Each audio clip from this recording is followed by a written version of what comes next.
Check this out. Wireless. Hello mountain bikers, and welcome back to your favorite gear show, the place to be for all the latest news and reviews. Speaking of news, Fox made some waves with a brand new wireless dropper post earlier this month, and we'll be telling you all about it in just a little bit. We've also got a new helmet and a fancy helmet/gear bag to talk you through today. But before we get into the reviews, time for our customary industry news roundup with a month in a minute. Let's dig in. First up, we put a lot of work into our latest test sessions project, trying to figure out what's the best enduro fork you can get in 2024. Head to our website or check out the feature right here on the channel to get the goods. In tire news, Schwalbe has introduced radial casings on their new Albert and Shredda models, which is said to greatly improve comfort and traction without sacrificing durability. If you need new hoops to mount them on, Sunringlé has just dropped 2 new wheel sets for enduro and DH riding. YT launched the Jeff C Uncaged 14, inspired by the personal build of YT CEO Marcus Flossman, and now available to purchase at a very competitive price. Santa Cruz has introduced the 5th generation of their Bronson Allrounder with a refined frame layout and tweaked kinematics. Kona dropped 2 new e-bikes, the Remote 160 and Remote X, with 160 and 180 millimeters of travel respectively. Both get a Shimano EP8 motor and a 612 watt-hour battery. At Propane, freeride ain't dead thanks to the introduction of the all-new Spindrift, with plenty of build options for all kinds of riding. On the topic of freeride, Da Vinci chainsaw owners should check if their bike is affected by a recent recall, as the company has uncovered an issue with the front triangle and has initiated a voluntary replacement program. Trek has released 3 new open-face helmets equipped with a lighter and cooler version of their WaveCell safety technology. Northwave has introduced a new clipless riding shoe equipped with a Gore-Tex membrane to keep your feet dry for anything from gravel to enduro riding. And to conclude, if you're looking for an adventure where those new Gore-Tex shoes might come in handy, Komoot and Stone King have partnered up to present a 6-day adventure from the French Alps to the Italian Riviera that you can plan to ride with your buddies. Nothing quite like the French Alps in the summer. If you've never been, you should definitely put it on your list. Okay then, time to jump into the reviews, and we'll start things off with the Transfer Neo, a brand new wireless dropper post from Fox. Let's start things off by addressing the elephant in the room, or should we say, the bulge on the mast. That square block at the top of the base is in fact the controller unit that all the other wireless dropper post makers have so far stashed up under the saddle. Yes, it looks a bit ungainly, but also yes, it does get better with time. But why did it end up there in the first place? When Fox set about developing the Transfer Neo, they were attempting to address several requests from pro riders and the general riding public alike.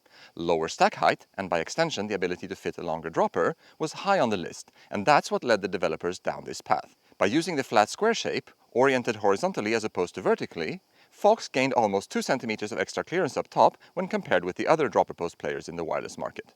The next important requirement in the design brief was actuation speed. Fox took this challenge to heart, and in order to produce the absolute least amount of wireless lag they could, they came up with their very own wireless protocol. You won't be all that surprised to hear that it's called Neo. Will it eventually help us tear down the matrix? Time will tell, but what you need to know for now is that it's 100 times faster than Bluetooth and 20 times faster than the closest competitor per Fox's own claim.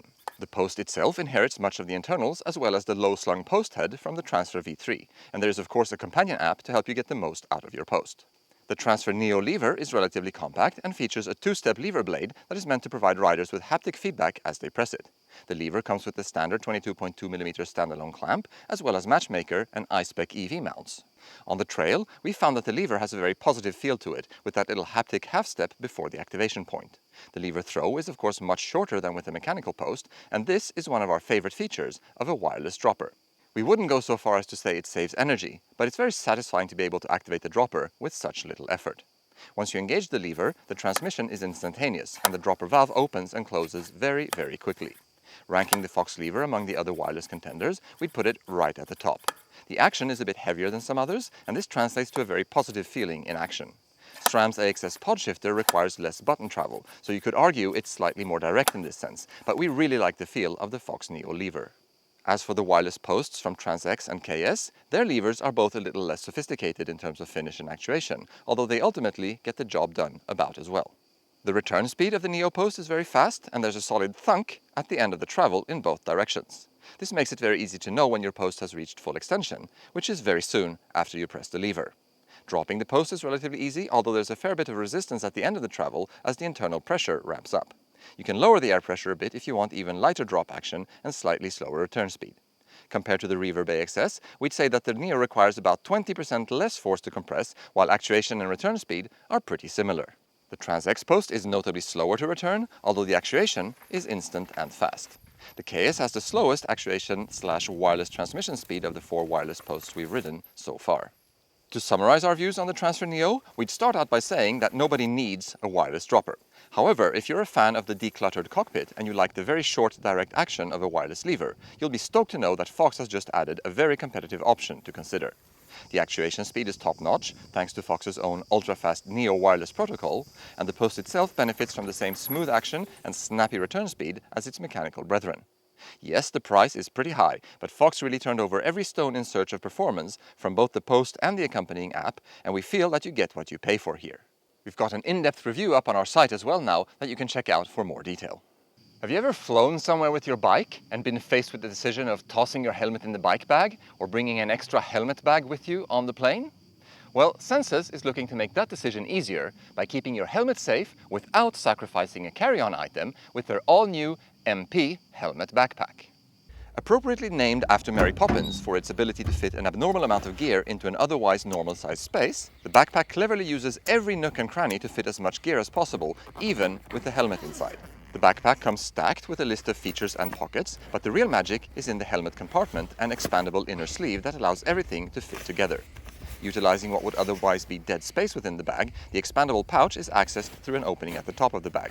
It fills the inner volume of the helmet to retain as much storage capacity as possible.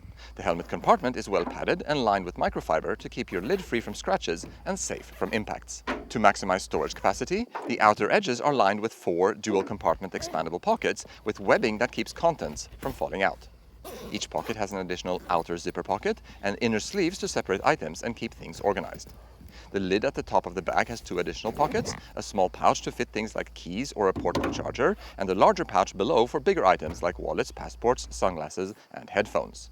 Moving into the expandable inner sleeve and the bag's main compartment, there is enough volume to hold a half-shell helmet, multiple sets of riding gear, toiletries, and a change of clothes, or just about anything else you might find yourself throwing into the bag while traveling.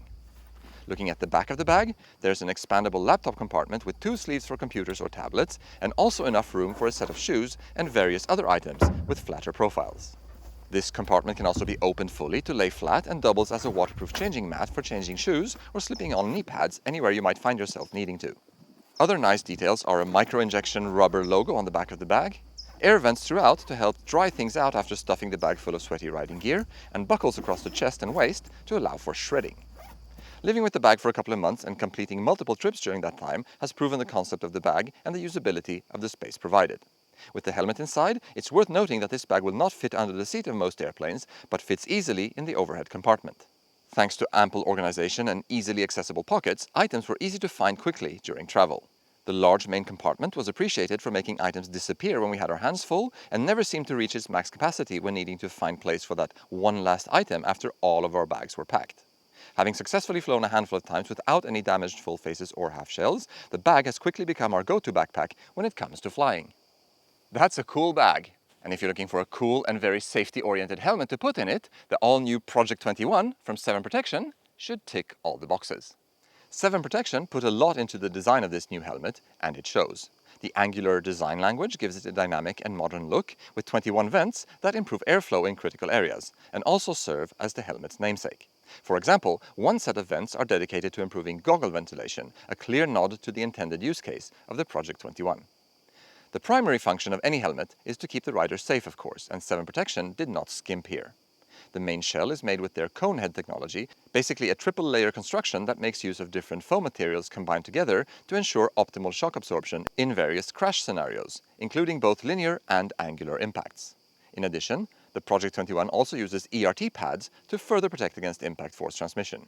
ERT, short for energy reduction technology, is a 4mm layer of soft polymer foam that can deal with absorbing both low-level direct impact as well as rotational impact forces. The visor can also release during a crash to avoid causing the helmet to rotate unnecessarily.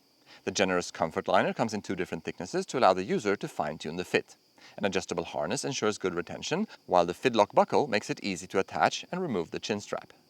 The $229 limited edition version that we are showing here comes with a zip-up carrying case to keep your helmet looking fresher for longer. 7 Protection will also be introducing more affordable Pro and Trail versions of the Project.21 later this year.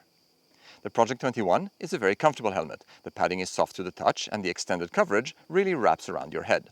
This tester's head measures in at 58.5 centimeters, and it was a good fit for the size M/L Project.21, sinking it down just a couple of clicks from max extension on the ratchet dial. The Project.21 is very light, which together with the numerous vents provides for a very airy feel on the head. There are many channels for air to pass through, and it stays cool even when standing still. We were able to use several different riding glasses with good results, and goggles work too if you're so inclined. The field of vision is good, not obstructed by the visor. In action, the Project.21 is stable and secure on the head. We had no trouble adjusting the harness and finding the sweet spot between comfort and retention. We noted no hot spots during our testing, even during longer rides. The Project.21 is also very quiet. The ERT padding is completely silent, as opposed to certain slip plane technologies that can be a bit creaky. We tested the holographic limited edition version, which, as the name implies, features 7 Protection's new holographic graphics. To complete your kit, you can also opt for the holographic versions of the excellent Sam Hill knee pads and the Project gloves, both products that we hold in high esteem. This limited edition finish really looks good, and it will work well with pretty much any choice of riding apparel too.